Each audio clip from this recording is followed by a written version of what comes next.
Yooyyaa ashama akka fuunee kabajamtoota jaalatamtoota qalima Oromoodhaa kan sadarkaa idil addunyaatti argamtan ni kennu waan kun iddoo isin jirtanitti isin argamu isin jennu. Egaa akkuma beekamu obboleettii teenya gootitti Oromoodhaa haadha gaafa rakkoodhaa obboleettii gaafa cinqii Koloneel Atileet Daraartuu Tulluudhaa jechuudha. Onni irraayin galatoonfachuu barbaada. Uummata Oromoodhaa bakka bu'ee galatoonfachuu barbaada jechuun danda'a. Dhugaa dubbachuudhaaf akkuma hundi keenya guyyaa kaleessaa dhageenyee agarreetti obboleettiin teenya gootittiin gaafa rakkoo gaafa cinqii saba uummata Oromoo biraa saba ishee biraa galata guddaa kanan jedhamne qabdu saba kanaaf aarsaa guddaa kafalaa jirti wareegama guddaa kafalaa jirti jechuudha. Isii kana irra deddeebiin galatoonfachuu barbaadna. Atileet Daraartuu Tulluu Oromoodhaaf maalidha? Guyyaa kaleessaa diinota Oromoodhaa warroota akkam keessa jidduu qubattee teettee dhugaa Oromoodhaa haqa Oromoo san babbaqaysitee akkasitti dhodhoostee dubbatte kan jedhu kan ilaallu ta'a jechuudha. Egaa Daraartuu Tulluu akkuma beekamu hayyoonni keenya gootonni keenya kan akka Jawaar Mahammad, Hamzaa Booranaa fi Dajanee Xaafaafaan Baqqala Garbaafaan jechuudha. Gaafa isaan nyaata lagatanii guyyaa 40 nyaataa fi dhugaatii didanii wareegamu lubbuu isaanii wareeguudhaaf murteeffatanitti gaafa jaarsi biyyaa dhabame abbootiin gadaa dhabamanii abbootiin amantaa dhabamanitti obboleettiin teenya tun miila irratti isaan jigdee boottee akka isaan nyaatanii sarvaayiv godhan akka isaan lubbuudhaan jiraatan nama waadaa guddaa galata guddaa uummata saba kanaaf uummata Oromootiif goota oolte jechuudha. Kanaaf irra deddeebi'uudhaan har'as borus Daraartuu Koloneel Atileet Daraartuu Tulluu galatoomis hin jenne. Daraartuu Tulluu akkuma lugaan guluftee gootummaa addunyaa Afrikaa mataa ol qabachiistee dubartii jalqabaa Afrikaa kan addunyaa irratti Oloompiikii injifatte taate seenaa mana barnoota keessatti barannees turre ammas ammoo daranuu dhaloonni dhufu guluffii qofaan osoo hin taane gootummaa onnee sibiila qabaachuun nama dhugarraa maqne haqarraa gara tokko of duuban jenne gootitti jabduu ta'u dhaloonni dhufuu fi dhaloonni ammaa galmee seenaa gubbatti si barreessee galmee seenaa irratti odoo lubbuun jirtu gaafa duutes kan si baarsu ta'u asumaan siif himuu barbaada jechuudha. Kanatti aansee guyyaa kaleessaa yeroo nuti amma irra jiru sadarkaan uummanni Oromoo irra jiru sadarkaa qeesiin gadi bahee mootummaan Abiyyi mootummaan yakkamaa mootummaan nama nyaatan mootummaan gartee manadhaa keessaa baasee ilmaan Oromoodhaa ajjeesaa jiru. Mootummaan gocha yakka waraanaa raawwachaa jiru. Mootummaan gartee duuggaa sanyii gocha shukanneessaa ilmaan Oromoo irratti raawwachaa jiru. Sheekiin gabbahee mootummaan kun hin tuqamu mootii Habashaati. Abiyyi hin tuqinaan jechaa jira. Sheekiin ulamaan guddaan biyya. Qeesiin akka jirutti gadi bahee abbootiin gadaa Oromoo har'a sila abbaa gadaa jedhanii abbaa gadaa siyaasarraa bilisa ta'ee akkuma Daraartuu Tulluutti dhaadatte kaleessa sirni gadaa anaaf seera biyya kamiifuu sirna kamuu caalaa jette dhugaa jiru himte dhugaa jiru dubbatte har'a abbootiin gadaa salphachuun malan har'a sheekotiin mataa qaqqabachuun malan har'a dubartiin Oromoo goonni takka dhugaa jiru haqa jirurra dhaabbattee rakkoo siyaasaa biyyattii san mudatee jiruu fi furmaanni biyyattii Itoophiyaa fi uummata Oromoo maal akka ta'uu danda'u daqiiqaa gabaabaa muraasa kennameef san keessatti akka gaariitti lafa keetti akka gaariitti uummata kanaaf saba kanaaf ibsitee jirti jechuudha. Kabbaa gadaa ka qeesii ka sheekaa dhiisa amma ka warra siyaasatti adeemnuti. Leencoo Lataa qabsoo Oromoo kaleessa gurguratee booleedhaan shaanxaa qabatee ba'ee booleen gale ija isaa dura teettee maal jettee yaa Leencoo Lataa bara 1992 seenaa nutti himtanii dhageenye jirra. Gaafas akkasiin biyyaatti baatanillee hin beeyna odoo garuu biyyaa bahuu baattanii biyya keessa turtanii silaa har'a Oromoo fayyaddattu ta'e jette. Qabsoo Oromoo gurguratanii booleedhaan bahanii warra booleen galetti har'allee yeroo isaan taa'anii soba kijiba dubbatan obsuu dadhabdee obboleettiin teenya sun Daraartuu Tulluu dhugaa jiru dhodhoostee babbaqeessitee lafa keette jechuudha. Kanaaf Daraartuu Tulluu Koloneel Daraartuu Tulluu galata guddaa uummata Oromoo biraa qabda. Onnee saba uummata Oromoo keessatti siidaa yoomuu hin sochoone ijaarrattee jirti. Onnee saba uummata Oromoo sabboontota keessatti ijaarrattee jirta jechuudha. Walgahii san gubbaa beeka Amin Jundii fajjira. Kan akka Ahmad Gishee fajjira. Kan akka Araarsoo Biqilaa fajjira. Kan akka Galaasaa Dilboo fajjira. Namni har'a mooraa qabsoo Oromoo warroota mooraa qabsoo Oromoo keessa turan. Qabsoo Oromoodhaa gananii qabsoo Oromoo fi bilisummaa Oromoo fi hayyoota Oromootti diina ta'anii warra har'a nafxanyaa wajjin nurratti dalagaa jiru, nurratti hojjechaa jiru. Nafxanyaadhaa fi mootummaa biltsiginnaa kanaaf humna ta'ee Oromoo afaan kutaa adda qoqqoodee facaasee Oromoon akka of hin dandeenye, akka hin dhaabanne, akka hin jaaramne qabsoon mooraa Oromoo bilisummaa Oromoodhaa akka laaffattu warra nurratti hojjetan. Jidduu teettee bara Ahmad Gishee fa'aa milaala. Ahmad Gishee fa'aa jechuun warra kaleessa Jawaar wajjin nyaatee dhugee bara. Leencoo Lataa fa'aa laala. Galaasaa Dilboo fa'aa laala. Hundi isii kijibdoonni achi ta'an jechuudha. Isiin amma paarlaamaa diinaa keessa teette, mooraa diinaa keessa teette haqa dubbatti. Dhugaa dubbatti. Dhugaan jiru maali? Dhugaa dubbatti. Isin haqa dubbatti. Warri kaleessa jijjiirama kana fide qabsoo kana asiin gahe eessa jiraa jettee gaafii bu'uuraa gaafii beezii gaafatte. Gaafiin kun gaafii uummata Oromootii fi uummata Itoophiyaati. Warri kaleessa jijjiirama kana fide qaallitti akka jiru, qiliinxoo akka jiru dubbatti. Kun biyya akka ari'atame, kun akka ajjeefame, akka Hacaaluu fa'aa dhugaa dubbatti. Achi keessas Lammaa Magarsaa fa'aatiin Lammaa Magarsaa fa'aa jiraachuu malan. Warri jijjiirama kana fide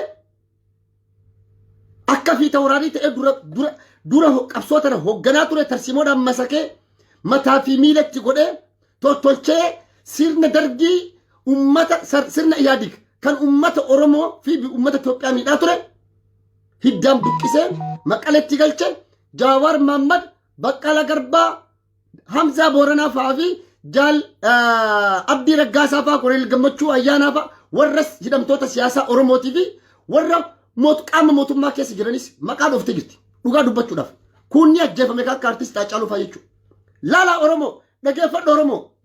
Yaa Fayyisaa Leellisaa hin beektanii mucaa Fayyisaa Leellisaa jedhan. Zamana Fayyisaa Leellisaan birrii itti argee jabanate.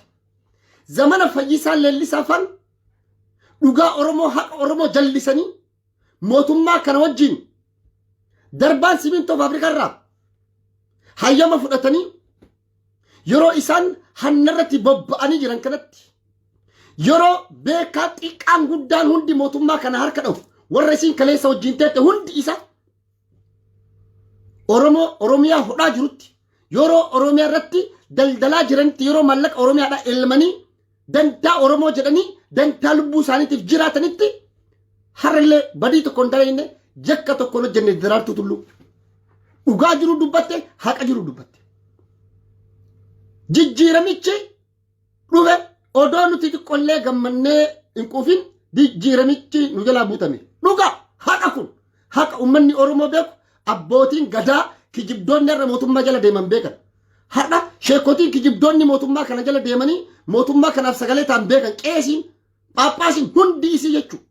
Yeroo har'a mootummaa yakkamaa rabbi birattis seera birattis nama birattis mootummaa yakkamaa ta'ee badii fi gocha yakka waraanaatii fi yakka mirga dhala namarratti raawwachaa jiru kanaaf ummanni biyyattii guutuu sagalee ta'aa jiru kanatti har'a Koloneel Atileet Daraartuu Tulluu gadi baatee akkuma Lukasiitiin guluftee maqaa Afrikaa yaamsistetti har'as ummata Oromoo mataa ol qabachiiste maqaa nutti goote. Oromoon lakka ammas ni jira. Namni Oromoof dubbatu ni jira. Yeroo namni xiqqaa guddaan beekan abbootiin gadaa sheekii qeesin hundi har'a mootummaa kanaa sagalee ta'ee jirutti har'a garuu gadi baatee riyaalitii jiru dhugaa jiru dubbatte. Dhugaadha. Gaafiin kenna qabsoon kun buutamee jira. Addunyaa guutuu beeka. Warri jijjiirama kana fide qiliixoo jira kun ajjabamee jira kun biyyaa ari'atamee jira kun hidhaaqisa. Warri ammoo jijjiirama kana keessatti aarsaa tokkoon kafaliin kijibdoonni hundaadha walitti qabamanii maqaa Oromootiin daldalaa biizinasa irratti bobba'anii Oromoo hodhaa Oromiyaa nyaachaa Oromiyaa zarfaa jiran. Wal jaaranii gareedhaan jechuudha. Har'a garuu isiin gadi baatee dubbatte. Haqni dubbatte maali? Ammallee marii biyyoolessaa yoo ka godhamu taate marii yoo gaggeeffamu taate marii jechuun araara jechuun ammoo waan hunda dursa jechuudha. Kanaafuu marii kun gadi bu'ee hundi isaa irratti hirmaatee yoo Oromoon nagaya argate Itoophiyaallee nagaya argatti Itoophiyaallee jiraachuu dandeetti. Kana Koloneel Gammachuu Ayyaallee sirrii dubbate. Yoo Oromoon boo'e gaanfi Afrikaan boo'aa jedhe dhugaa gaanfi Afrikaa irra boo'aa jira. Yoo Oromiyaan nagaya dhabe biyyi Itoophiyaan nagaya argattu. Kana beekaan hayyuun xiqqaan guddaan hunduu ni beekaa jechuudha.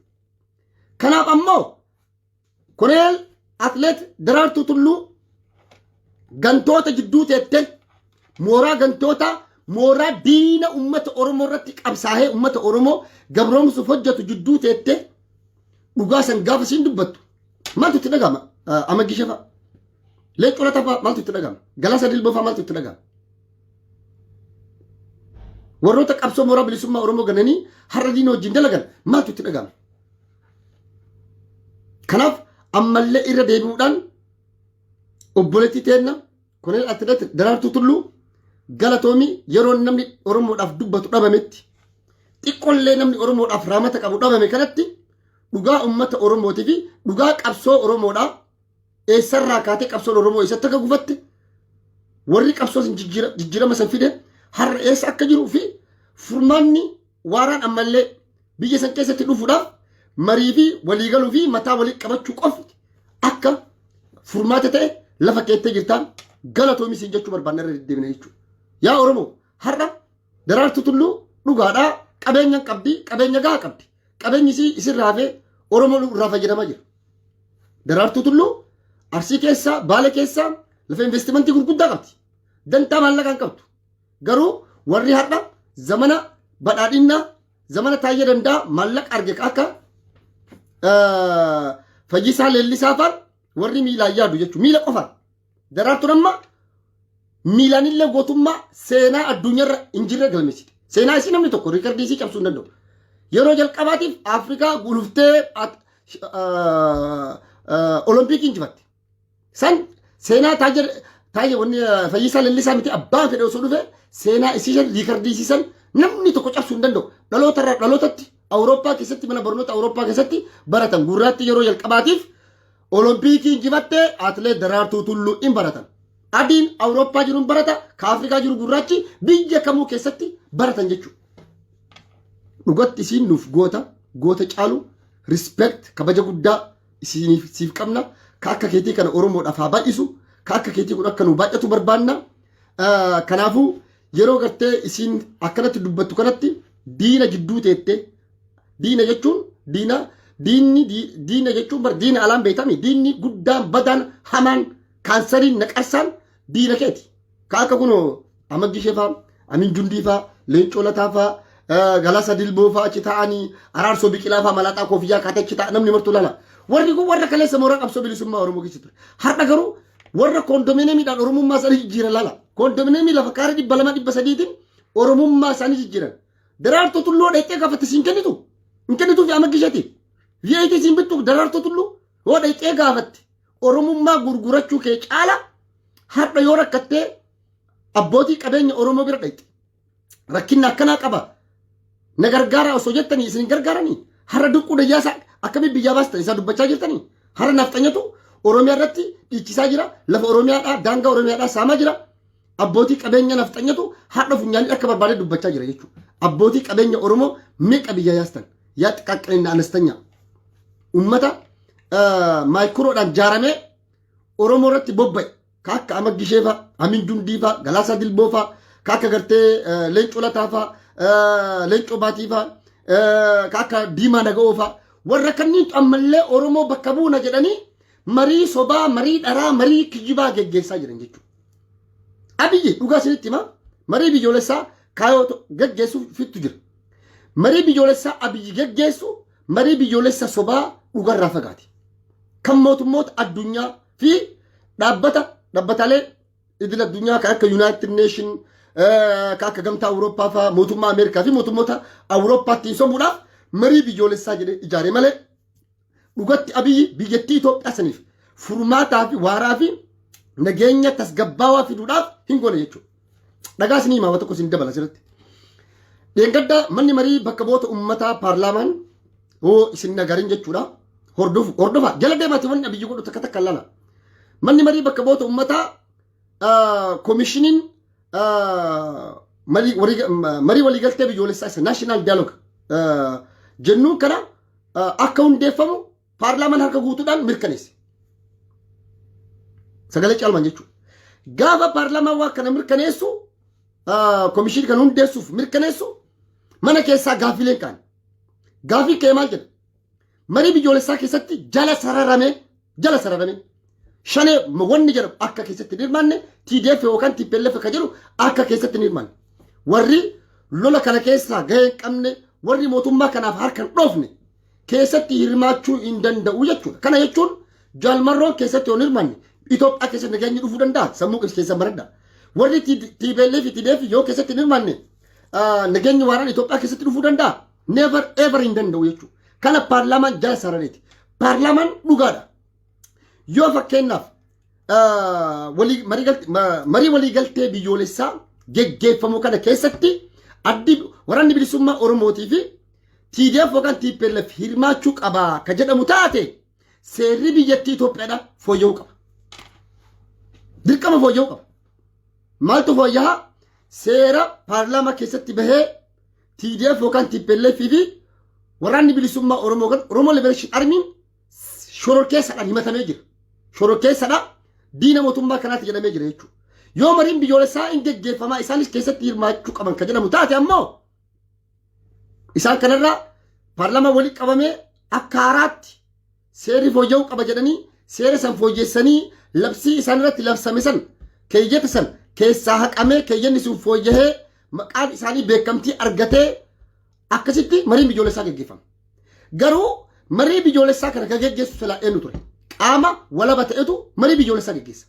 Qaama walaba ta'e yeroo jennu qaamni siviilii jechuudha. Qaamni siviiliyyuu yeroo kana geggeessu gamtaa Afrikaarraa, gamtaa Awurooppaarraa, biyyoota adda addaarraayyuu koomishinii qaama walabaa ta'e hammate akkuma filannoo mootummoonni addunyaa dhufanii taajjaban.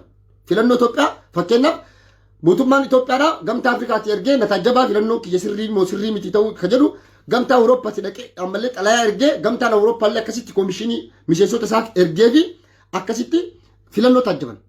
Mariin biyyoolessaas kan hunda hammate kan addunyaa hundaaf ifate ta'uu qaba. Isa godhuudhaaf ammaa biyyi qophii miti. Ammallee wanni isin himu waraanni bilisummaa Oromoo kana keessatti kan hirmaanne jala sararamee jira. TDF illee jala sararamee jira. Okay.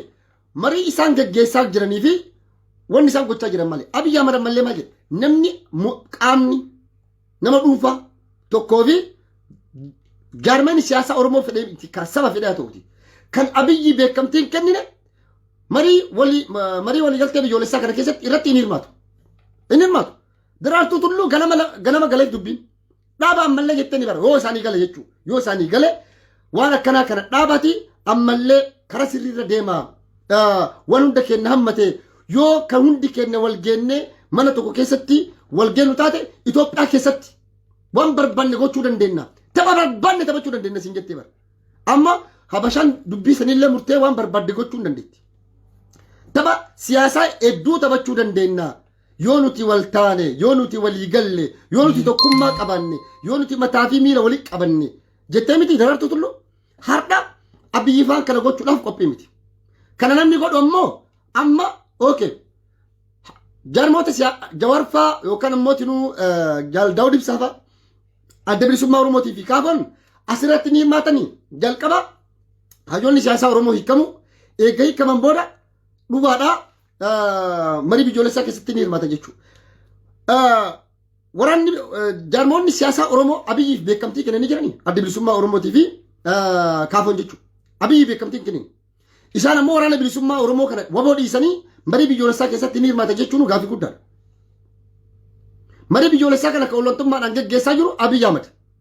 Marii biyyoolessaa sobaa fi kijibaa kana keessatti hayyoonni Oromoo ammallee gadi ba'anii waliin dhoqqee laaqqatanii neefaree hin godhan.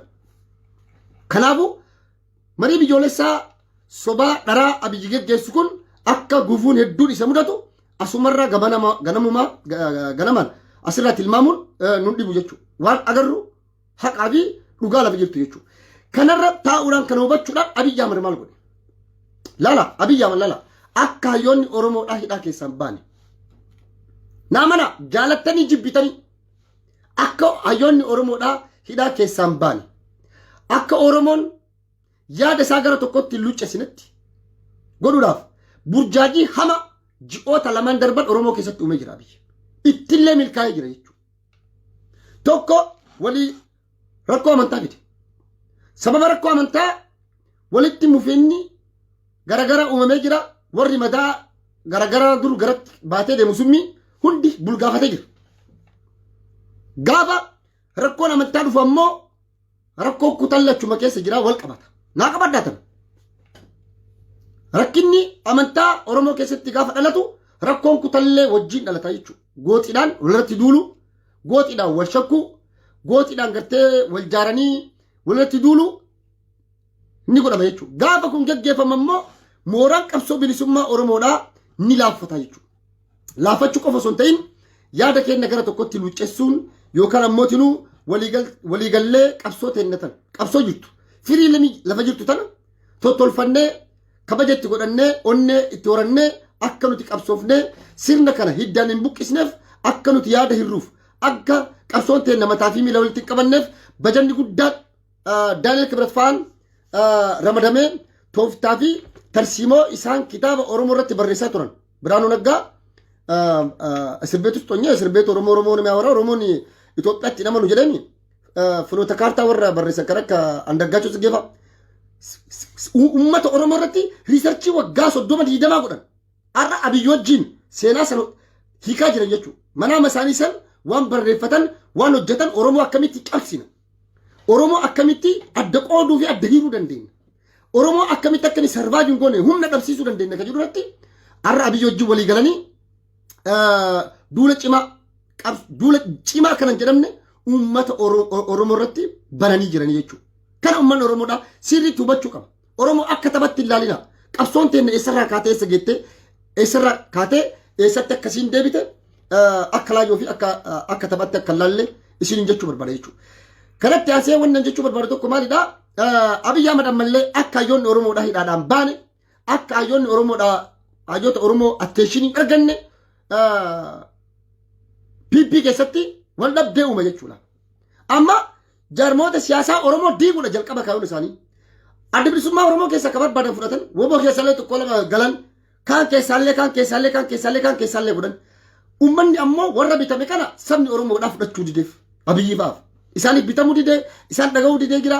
Murtiilee culataa faan caqasu uummanni viiwara qabanii amagishee faanii warra aktiivistoota keessaallee bitate warra abbootii amantaa keessaa abbootii gadaa bajumlaa no yegazzau jumla chirichaaro osoo ta'an jumlaa bitate. Har'a namni inni bituu dadhabe hayyoota oromoo warra dhugaa fi haqa oromoo irratti falmaa jiran wareegama guddaa kaffalanii murannoo kutannoo fi ejjennoo qaban kan cichanii si falmaa jiran kan akka Jaal Daawud Ibsaa fa'aa kan akka Gammachuu Ayyaanaa Jawaar Maammadii fi Baqqalaa Garbaa fa'aa jechuudha. Har'a gootonni keenya kunniin warra nuuf jedhanii wareegama guddaa kafalanii falmaa jiran jechuudha. Har'a wanni asirratti sidii dabalu tokko jiraate maalidha? Abiyyi wanni inni amma dheengadda guruppii taa'ee danda'aa fi Shimallis fa'aan akka walirratti duulan barbaadeef oromoodhaaf yaadee osoo hin taane Shimallis fa'aa fi taa'ee danda'aa fa'aaf yaadannoo osoo hin taane oromoo mayyatabaala hullu wanyachisu akka saree takka baramma bakka adda addaatti saree shayyoo fiddee bakka tokkotti hidhe saree waliin beeni shammaal ol gooti wanyaatti bara oromoo akkas gochuudhaan qofa bituun danda'ama ka jedhu funoota kaartaa isaaniirra lafa kaatanii jiran jechuudha. Kanaaf oromoo jirullee ka isaanillee kenna ka jedhanillee akka inni waliin galle har'a odoo PP oromiyaa keessa waliigalteen jiraate akkuma kaleessaa humni jijjiiramaa ba'a humni tiim lammaafaa kana beekaa biyyi maal godhaa afaan godhaa jechuudha. Kaani balbala banaa zarafi jedhan in zarafa achi kiyyootti kaate jechuudha. Kiyyootti kaatee gaafa barbaadoo kunoo ragaa biyyi kennaafi bar kana godhaa jiranii saamicha kana godhaa jiranii kanaafuu isaan kana rukutuu qabnaa itti kaatti duula kun asitti duula jechuudha. Amma guruupii maal jiru tokkoon kun wal alaaqa daaraa wal godha jechuudha. Oromoo kana si amantaa wanyaachisan kun asii kutaa wanyaata kun achi wanyaata mee yoomuma namni tasgabbii hin qabne namni waliigaltee hin qabne tokko sabni waliigaltee hin qabne sabni tasgabbii hin qabne tokko qabsoon isaa akkamitti galma geetti akkamitti waliigalee walii qabsaa'uu danda'a akkamitti ana boleessa kiyya amantaa kiristaana qabuun amantaa pirootestaantii qabuun amantaa waaqeffataa qabuun walii galee qabsoo tana galmaan ga'uu danda'a. Akkamitti ana boleessa kiyya Wallaggaa wajjin, Kaarsii wajjin, ka Shawaa wajjin, ka Wallaggaa wajjin, ka Harargee wajjin, ka Walloo wajjin, ka Booranaa fi Gujii wajjin akkamitti Oromoon Ilubbaa Boriif Jimmaa ana wajjin walii galee tokkoomnee Oromummaa irratti walii galee akkamitti qabsoo teenya galmaan geenna ka jedhu waan kana mara Oromoon dhaloonni qubee kun caccabsee daaraa godhee balleesse har'a ammoo Abiyyi faan achitti nu deebisaa jiran jechuudha. Kanaaf uummanni keenya dammaqinaan hubachuudhaan rakkoolee fedhe yoo mootummaan kun ajandaa fedhe kan nutti kennu taate ajandaa xixiqqoo akkanaa keessaa bahuudhaan dhugaa dubbachuudhaaf of hin ilaalinaa ganda keessanii illee kutaa keessanii illee ilaalinaa goototuma har'a hidhaa jiran kana ilaalaa yoo maal goone jarri kun hidhaa bahuu danda'an har'a rakkoo xixiqqoo mariidhaan furuu dandeenyuuf jennee ajandaa guddaa saba kanaaf ta'u akkamitti uumuu qabna. Gochoota akkanaa kanarraa fi jechoota akkanaa kanarraa of eeggachaa deemuun baay'ee barbaachisaadha. Of eeggachaa deemuun baay'ee barbaachisaadha. Kanaaf uummanni keenya ilmaan Oromoodhaa ammas qabsoon keenya akka galma ga'uuf falli jiru takkaa fi takkaa isinis qabsoo qofa. Qabsoon ka galma ga'uu dandeettu ammoo gaafa hundi keenya kutaa kamirraayyuu amantaa kamirraayyuu bilisa taanee akkuma gootonni keenya shinnigaa irratti wareegaman dhagaa bu'uuraa amantaa lafa nuu kaanitti. Nuti ka biyyaa baaneef islaamummaa fi miti. Nuti ka biyyaa baaneef kiristaanummaa fi miti. Nuti ka biyyaa baaneef Oromummaadhaan miidhamnee Oromummaan ajjeefamnee reebamnee saamamnee biyyaa baanee ka jedhu irratti biyyaa baanee kanaafuu nuti hoo nu fixxan bakka tokko nu fixxaa nu dhiisa jedhanii akkasitti bakka tokkotti dhuman jechuudha. Odoo lubbuu isaaniitiif yaadanii ture angagaraati isaan kun amantaa kiristaana qabanii nuti islaama jedhanii akkasitti lubbuu isaaniitiin hafuu hin danda'an ture. Garuu isaan rakkoon amantaa akka uummata rakkoon amantaa akka nu gidduu hin jirree fi uummanni Oromoo akka rakkina amantaa hin qabne sirriitti waan beekanii hubataniif kana sirriitti irraa dhagaa bu'uuraa gootummaadhaan dhagaa bu'uuraa lafa nuu kaa'anii isa haada san qabachuudhaan haada Oromummaa qabachuudhaan abbaan feete karaa feete kottu bakka feete irraa kottu hundi Oromoon kutaa kamuu walqixa miidhamaa jira, walqixa ajjeefamaa jira, walqixa dararamaa jira, walqixa aarsallee wareegamallee kaffalaa jira. Qabsoo kana keessattis hirmaannaa gochaa jira. Waraana bilisummaa Oromoo keessattis haa ta'uuti, qabsoota darban keessattis haa ta'uuti bakka kamittuu namni kamuu ashaaraa qabsoo tana keessaa hin qabne jiru. Daasbooraan Oromoo kan biyya alaa jiru, kan biyya keessaa jiru, obboleeyyan keenya kan biyya arabaa jiran hundi keenya jechuudha. Rakkoollee wajjin qooddachaa, injifannollee wajjin qooddachaa, gadadoollee wajjin qooddachaa waa hundaa'uu har'as genne ammas akkas taanee san hubannoo san fudhannee san qabannee deemuu qabna. Kana isin jechuu barbaada. Gabaabumatti waa'ee Daraartuu Tulluu irraa dubbachuu dhufa jedhee gara ajandaa biratti ce'ee noof kolchaa dhiifama naa godha. Wanta hangammaa dubbadhe keessa akka isin barnoota fudhattan abdii guddaan qaba. Galatoomaa naaf jiraadha isin jechuu barbaada. Yaalmaan Oromoo yaalmaan ayyaa isintti hin dheeressu.